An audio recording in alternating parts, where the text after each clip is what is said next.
So I will go for a very quick recap.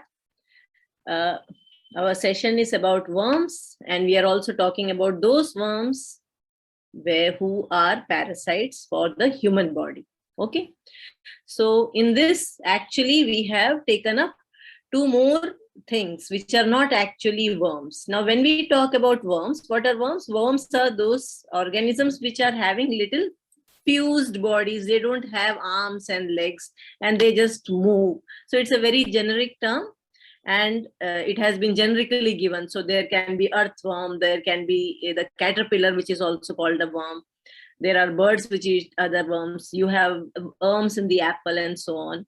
So all these are called worms, but we are talking of those worms which are present in the body as parasites. So what is a parasite? Parasite is something which is dependent on our body, and it lives on our nutrients. So it does nothing else but just sits there and eats what we eat or whatever is there in our body.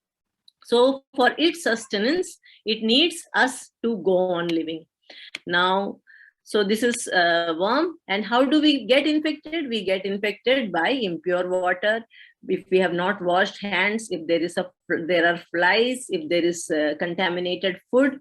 So by all that thing, and one of the very important terminology that we read yesterday was feco-oral transmission. So feco is feces is spotty, and it is reaching the mouth and we are ingesting it.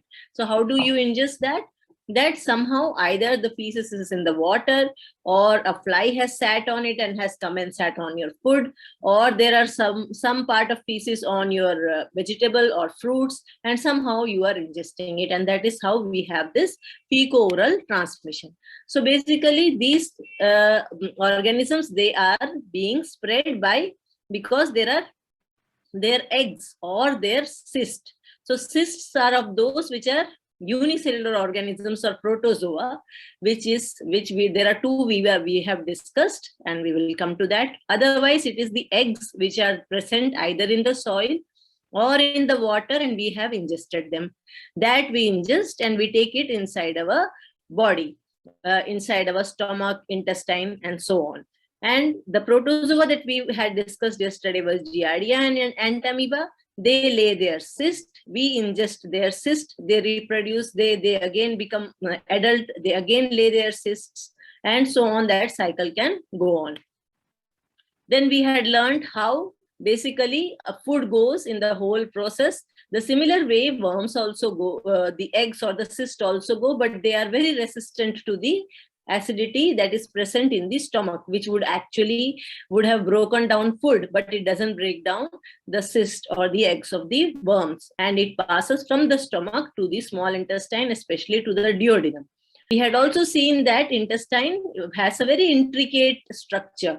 So all these are called as villi. They are finger-like projections, and it is basically for increasing their surface area. And here, not only it is a simple physical process, it is also there are many enzymes, many chemical reactions which are going on.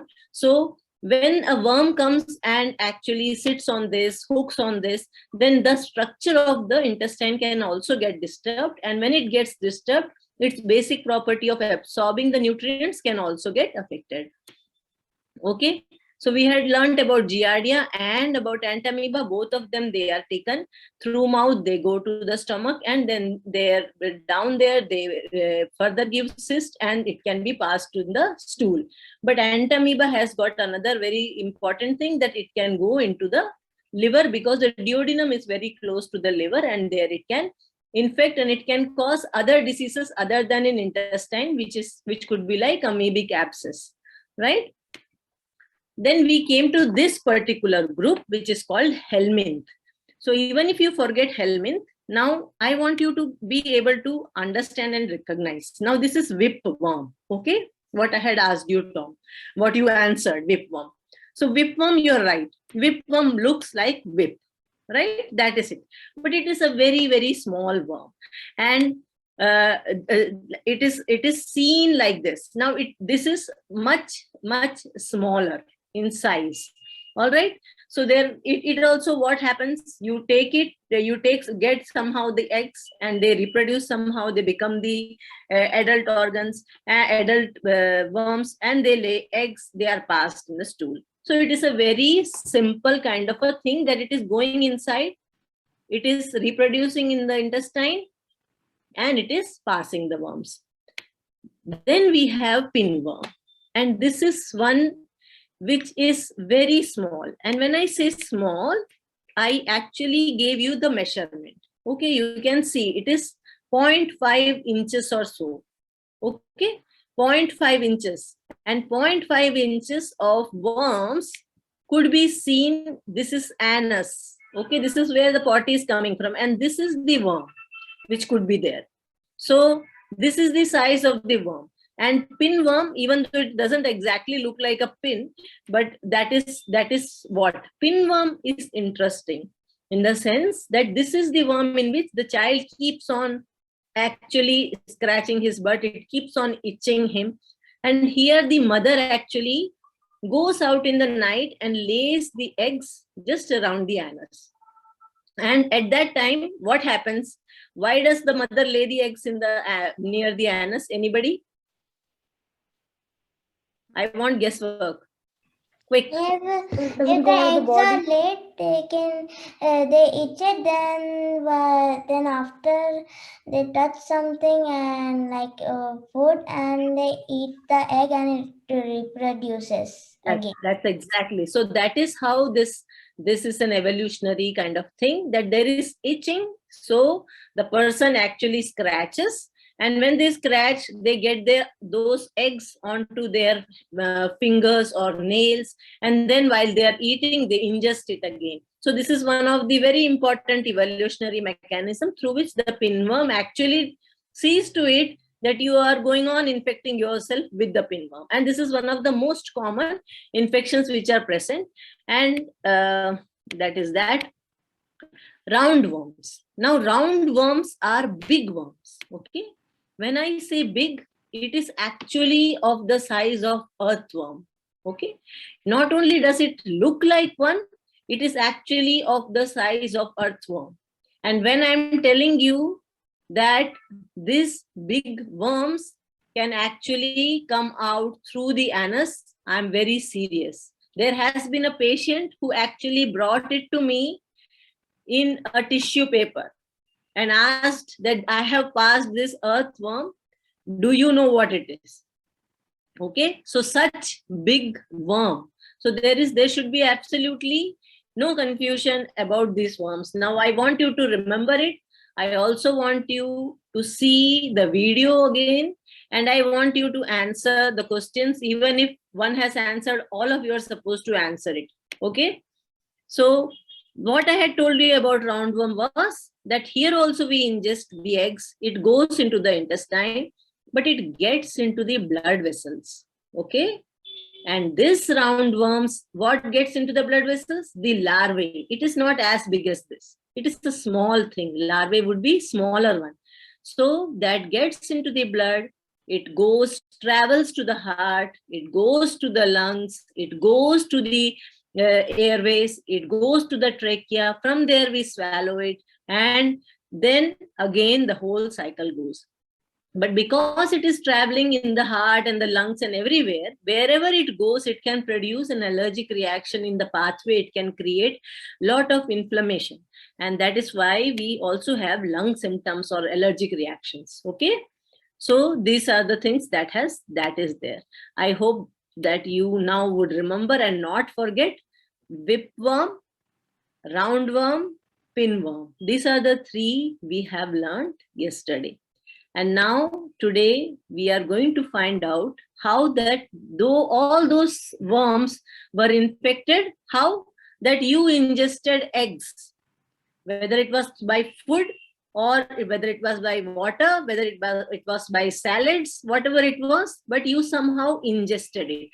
Now we come to those worms which you get by walking in water which is not pure or which has got somehow some kind of worms in that water. So when So when would you get those kind of worms? What do these do? These are usually larvae. Okay. And these larvae actually penetrate the skin. All right.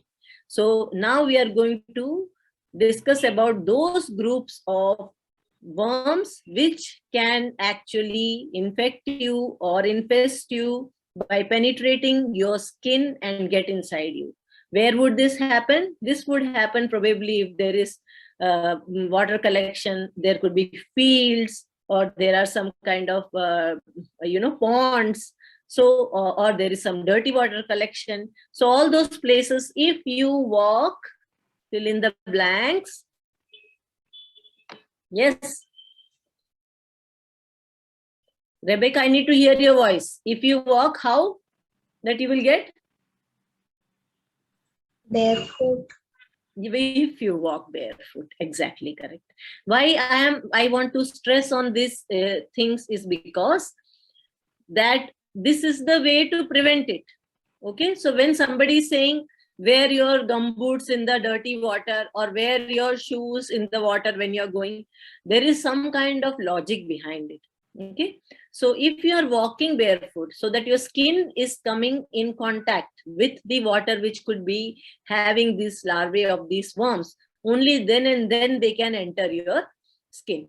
Okay, so this just for giving you a pictorial representation of what how these worms would actually go ahead in different parts of your body and how would they bother you. So basically what we know, they will be, you are walking barefoot, and in the barefoot, that means either in the sole of your foot or somewhere from the foot, it is entering where? Into the vein. And yesterday also I tried to tell you how from the vein it will travel.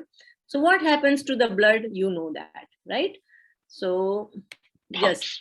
Arteries, so basically you know that carry oxygen-rich blood away from the heart toward the body's tissues and vital organs. These include the brain. So you know that the blood is actually going from heart, it will go to all the vital organs, right? From top to bottom. But when it is coming back, then it will go first to the heart, and from the heart for purification, it will go to the lungs, right? And from the lungs, then it will again go back. So something which is present in your veins can travel to your lungs. And we have already seen that these worms, like roundworms, are so smart that from the lungs also they travel to the trachea and they actually are swallowed back. Okay, so this is the reason to know this basic anatomy, so that you know what are the pathways that these worms can actually take. So now we are going to discuss hookworm. There are two kinds of hookworms, Necator americans and Ankylostoma duodenale. It is, or you don't have to remember, just for the saying of, I wouldn't mind if you don't remember Necator americans and Ankylostoma duodenale, but I will mind if you won't be able to recognize hookworm, pinworm, whipworm, roundworm. Okay, so now we are going to discuss about hookworm. So what happens with hookworm? There is the larvae, okay, and the larvae gets into the penetrates the skin, usually the leg or the feet, okay, and then when it goes, you know that now it will travel, right? And it will travel, go all the way, it will go to actually the way exactly like that, and it will be swallowed back, and then it will come to the intestine. You understand that from the veins, it will travel to your heart, to your lungs, it will go to the trachea, and then it will be swallowed. Okay, but these are small ones. Okay, not like the roundworm that it will be bothering too much when you are swallowing it. So it would go, and then it would be going there, and then they will become the adults in intestine, and then they will pass the eggs in the feces. Understood? It is clear? So that is okay. But these hookworms, and why are they even called hookworms? They are called hookworms because They actually go and they hook onto the small intestine. And when they hook, what are they actually doing? They are feeding on our blood. Okay. When they are feeding on our blood, what happens? What do we have? What happens if your blood is less? What is it? The condition called? Anemia. Anemia. Very good. So if there you have hookworm infestation, you could be having anemia, because these lovely hookworms, they really have hooks, they really have teeth, I should say. And this is one of the most common cause of iron deficiency anemia. Okay. And now if you pay a little bit of attention into your prescriptions or somewhere, if somebody of you has suffered from anemia, usually if it's a pediatrician, he would say that, yeah, you please take iron supplement and maybe a dose of deworming, right? Anybody has this experience? Because we don't know what has caused anemia in you. Either you're not eating properly or you have worms inside you. So that is one of the simplest explanation of having iron deficiency anemia. There are definitely more explanations, but this is one thing that is possible, and we would consider that possibility. So this is how basically it will go. And as I said, that it will travel through the feet, then to the veins, then to the heart, then to the lungs. And just because it is traveling all these places, it can actually cause some kind of pulmonary symptom, that is lung symptoms. There can be allergic reaction, there can be cough, there can be respiratory difficulties. All that can happen simply because of the route that these larvae are taking. Okay. So this is our hookworm. And this beautiful hookworm has got such great, nice teeth to suck. Don't tell me that you wouldn't identify or won't remember. The most important reason for iron deficiency anemia is hookworm.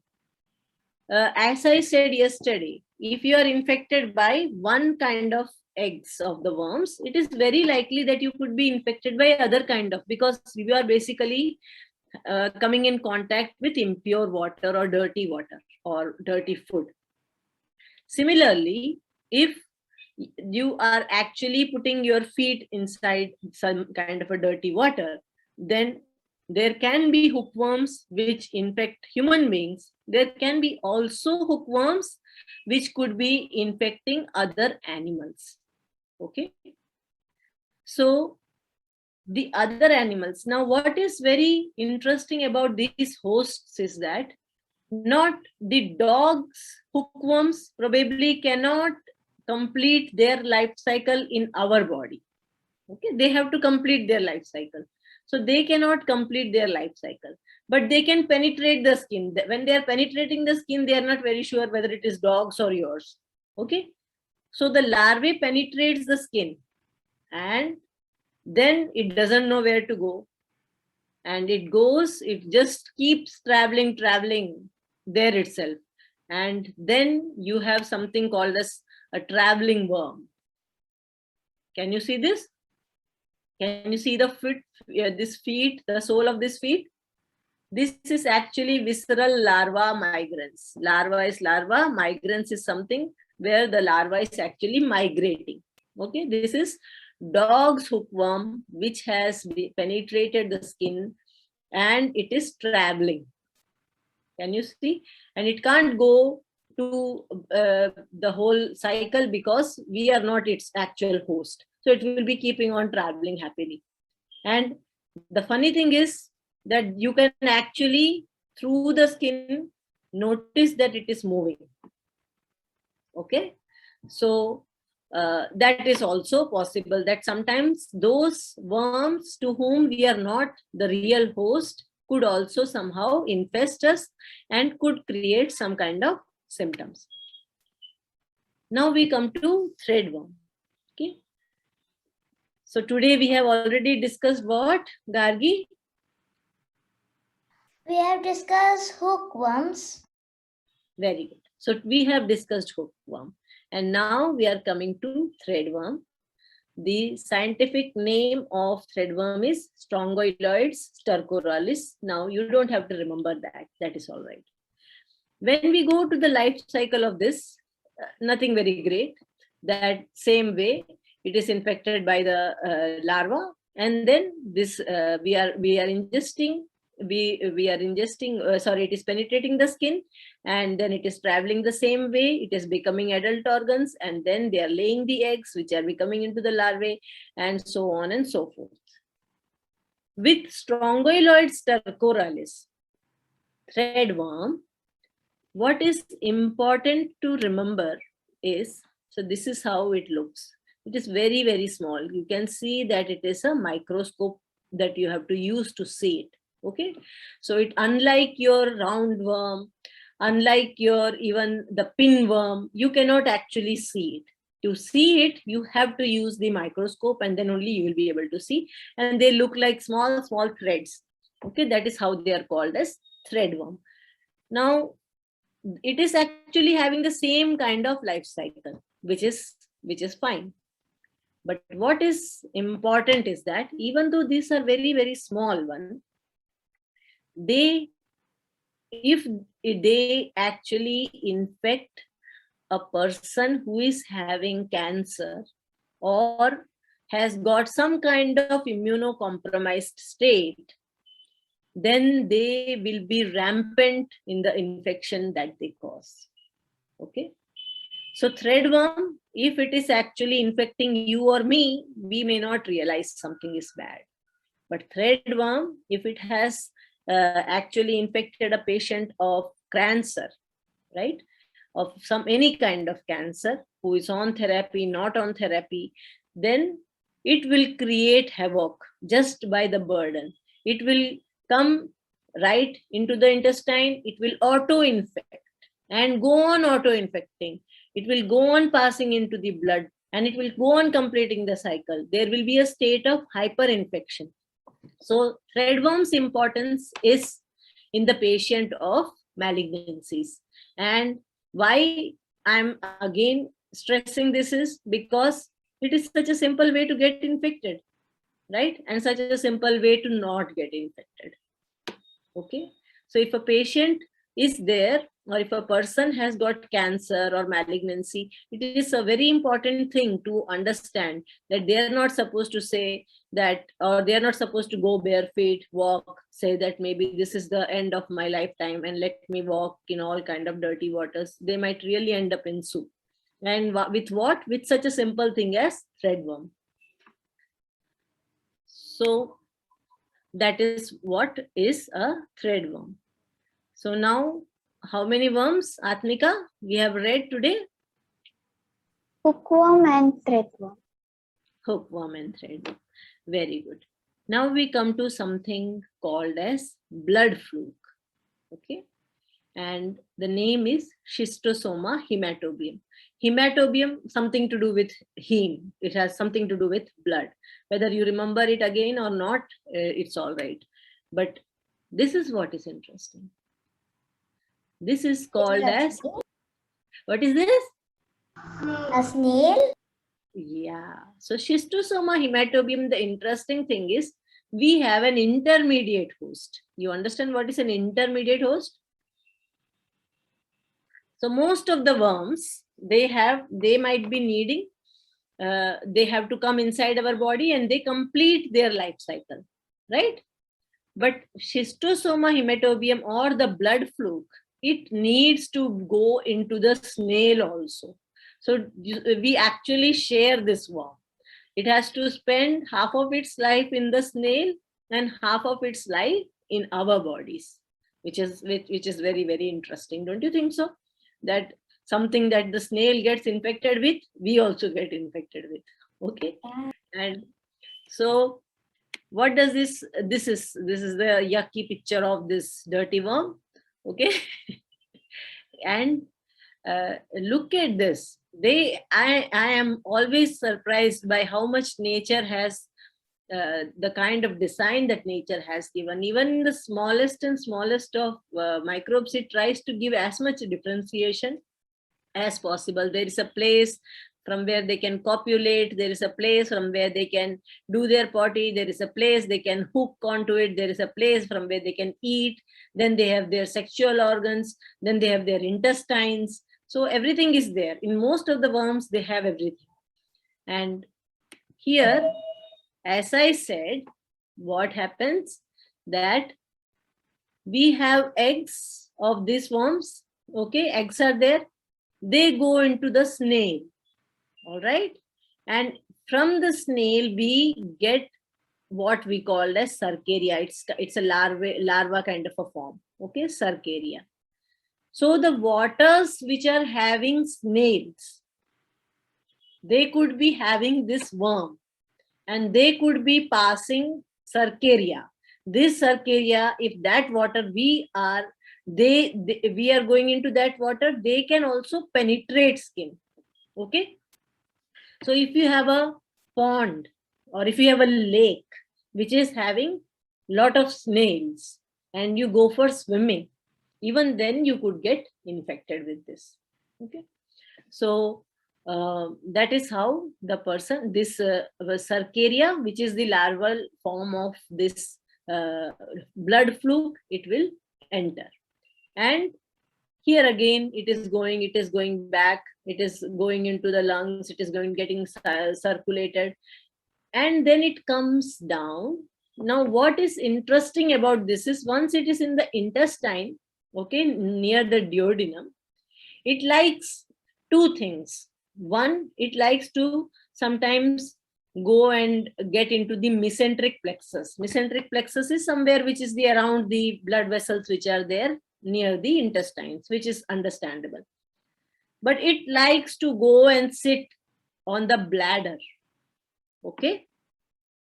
And when they go and they are there in the bladder and they are actually sitting, hooking, drinking blood, harming the mucous membrane of bladder, what would happen? What would happen if a worm is putting a nick on the bladder, inside the bladder?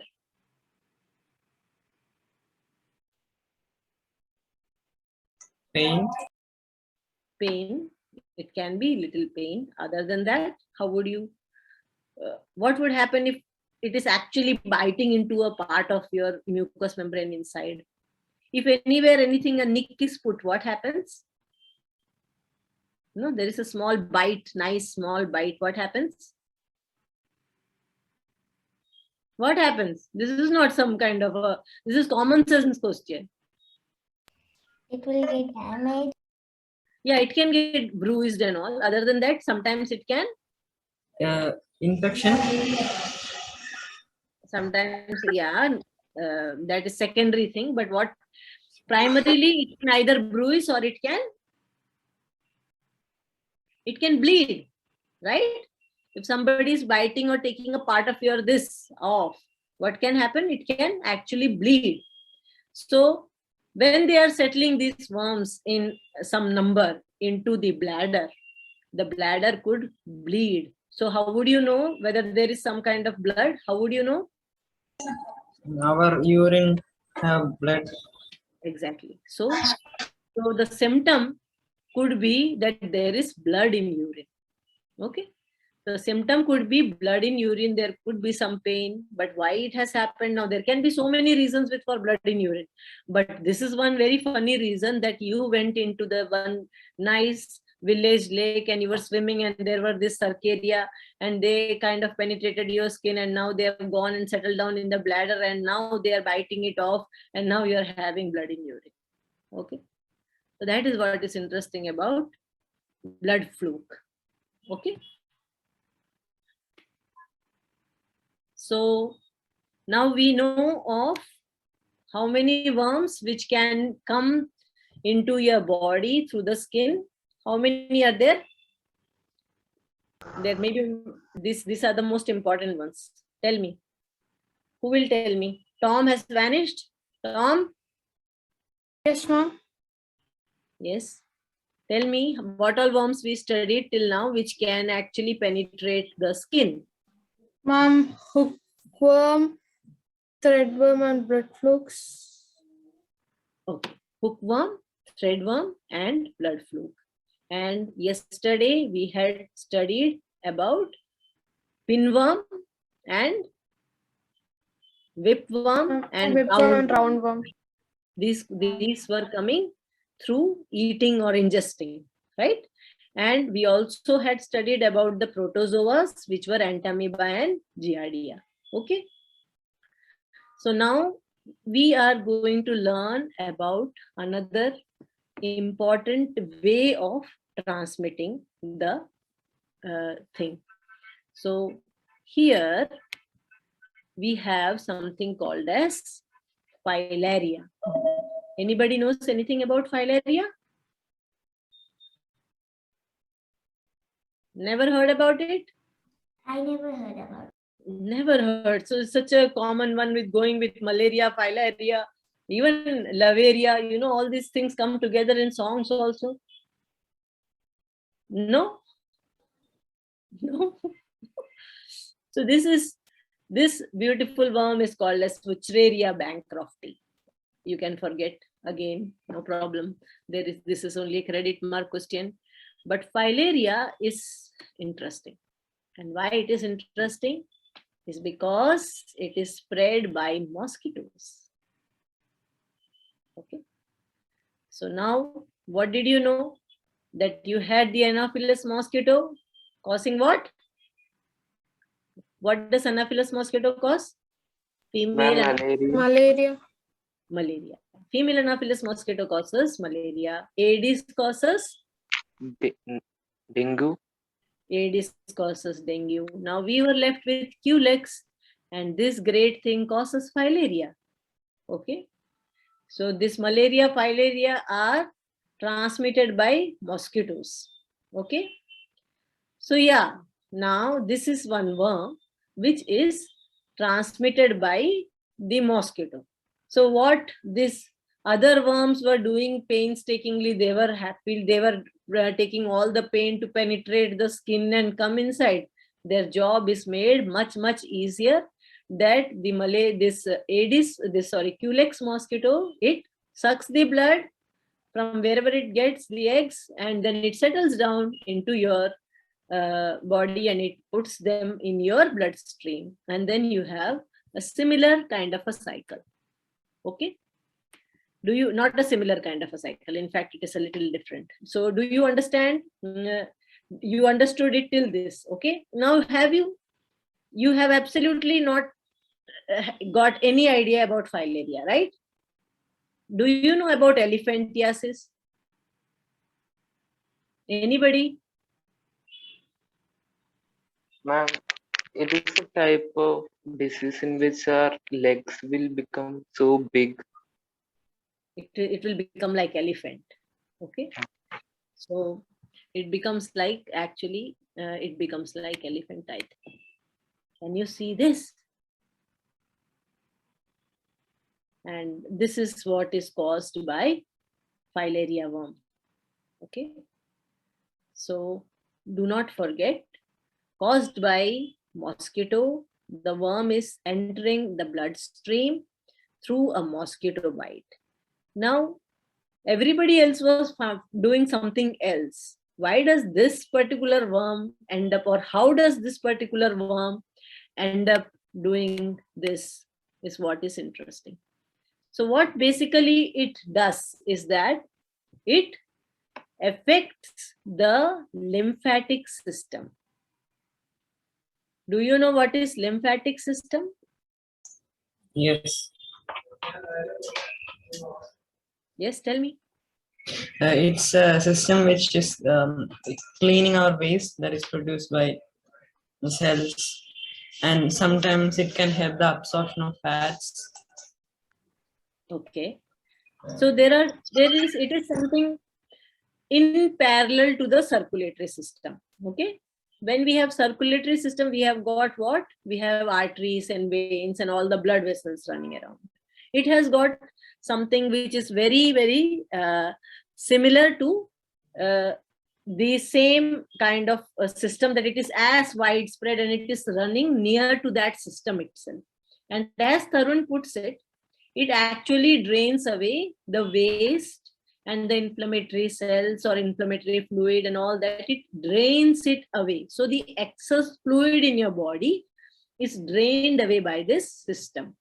It is also lymphatic system. So it's a very important part of your immune system. So your immune system is there. Now, just for this understanding, let me play this video. So this violet thing, it's all your lymphatic system. It is as widespread and as intricate as your circulatory system. The only thing is the sinusoids, that is the gap between them, is more than your blood vessels. So that easily whatever waste is there, it can actually drain into it. Okay, and it collects all that excess fluid, excess kachra and all that, and it actually will be drained away properly. Okay, from peripheries, everywhere it actually collects and goes. What you find, the smaller nodes kind of thing, these are actually your lymph node places where actually more processes are going on. Okay, so it will be happening here. There are other lymph organs also where all these things will be happening. So this is ultimately all the things would be the way everything will be going, and it will be draining off through the kidneys and stuff, and we will be free of the waste. The excess waste and inflammatory things would not be staying in our body. Okay. Now what happens with these mosquitoes? With this mosquito, they will bring the filarial worms into the bloodstream. They will pass into the bloodstream and they will settle down in the lymphatic system. Okay. Now they can settle down everywhere, but where do people like to settle down? Where do people like to settle down? Where there is less movement. Okay. So wherever there is more stagnation or people are just there it might want to settle down. So basically, more or less, it likes to settle down in somewhere near the lower body. Okay, it could be here, it could be here, it could be here. So all these are the places which will be having lots and lots of filarial worms, larvae, and they will be clustering inside those things. And when they are clustering inside that, what happens? That whatever lymph, which is the fluid inside the lymphatic system, that had to be drained, it cannot be drained. It is blocking it. And when it blocks it, what happens? What happens when the fluid is not able to be drained? It will swell up. Yes, it will swell up. Okay. It is as simple as that.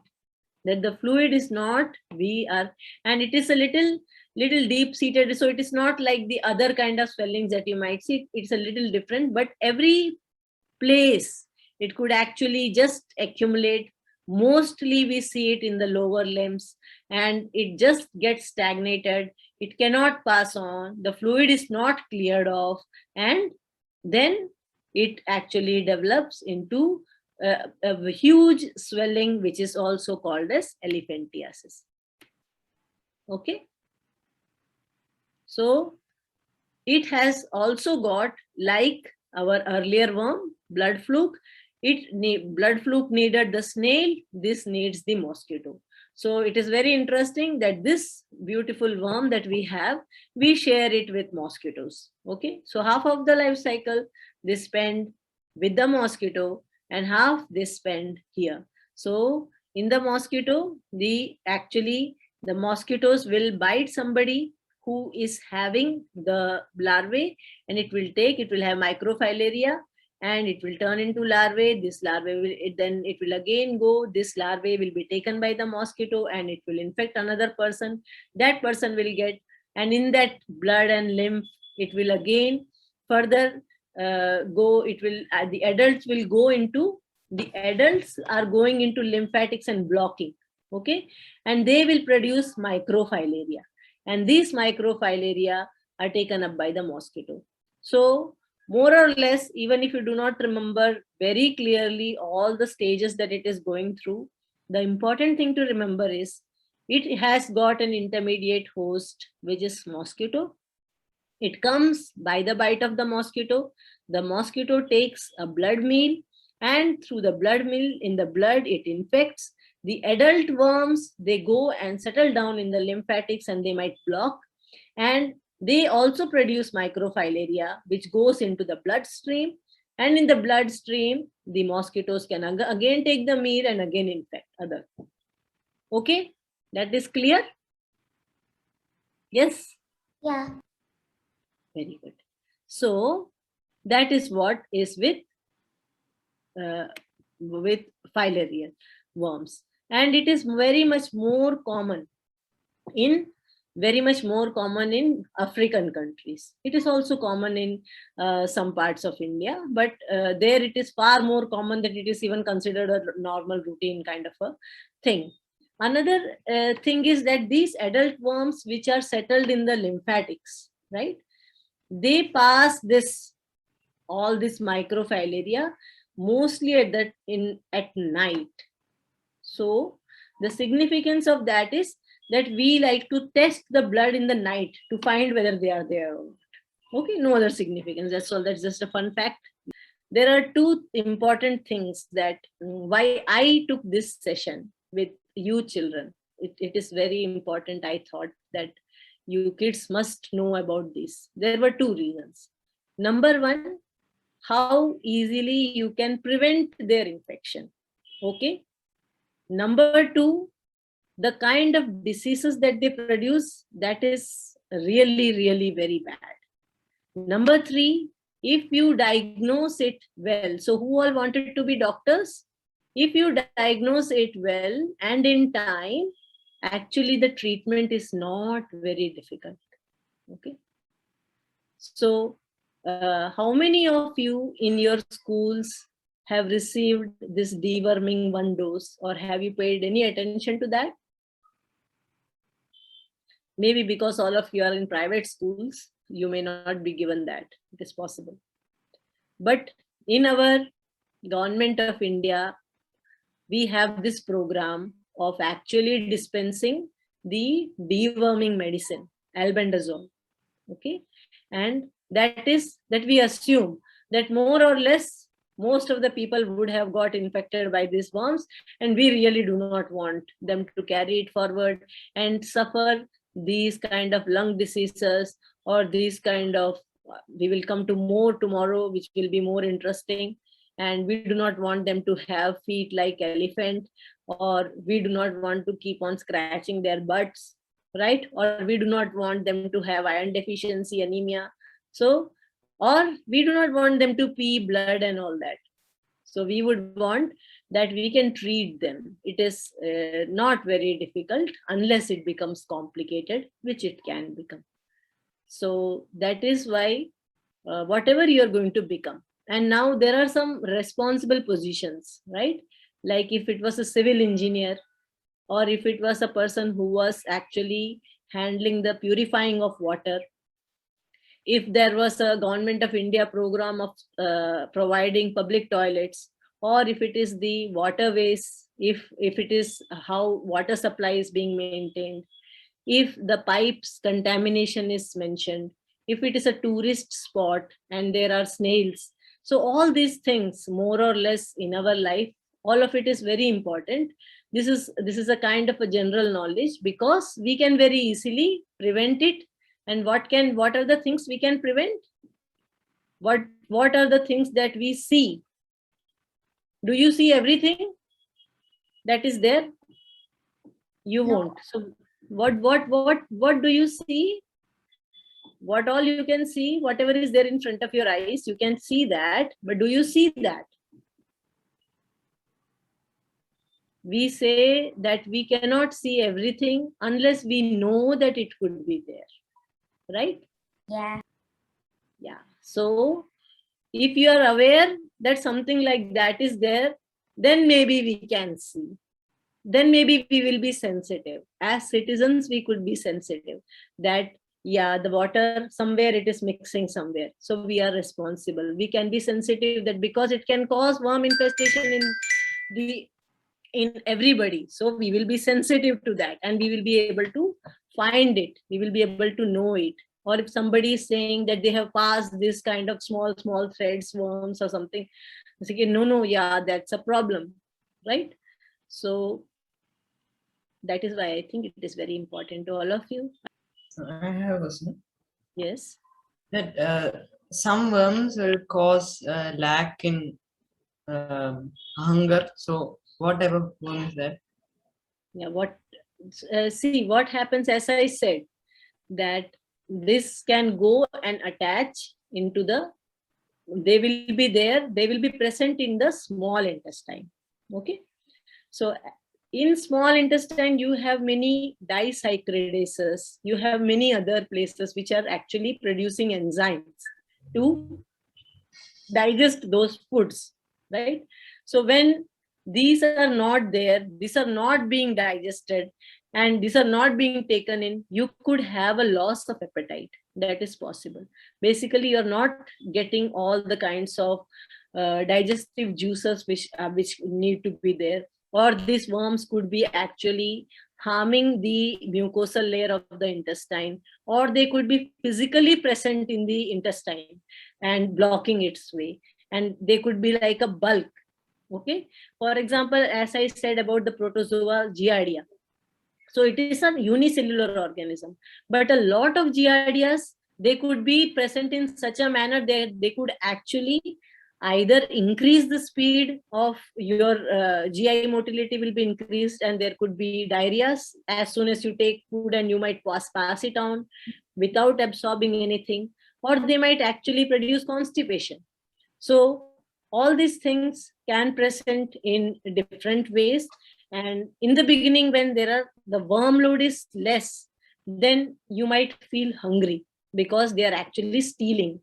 But after a while, they not only just steal your nutrients, they also make you deficient of different vitamins, of different enzymes. So then you will have this basic kind of a malaise. You will have a loss of appetite, and it can be there with all kinds of worms, more so which are actually happily staying in the intestine.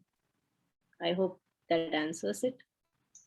Thanks. And I have another question. Can our immune cells destroy these worms or kill these worms? The immune cells, that's a very good question. And basically what immune cells do, when a worm comes, then they understand that it is some kind of a foreign thing which has come. Okay. And as soon as they understand it is some kind of a foreign organism, they sense it and they decide to attack it. So all those factors will be released. Unfortunately, it is these factors which will cause the disease in you. Okay, because they are released in large numbers. So your interleukins and cytokines and all those things will be produced in such large numbers. For example, when the larvae is actually traveling in the lungs, at that time the immune system will say something foreign, please let us attack it and let us kill it. So many will come, all of them will get activated, and they will try to destroy it.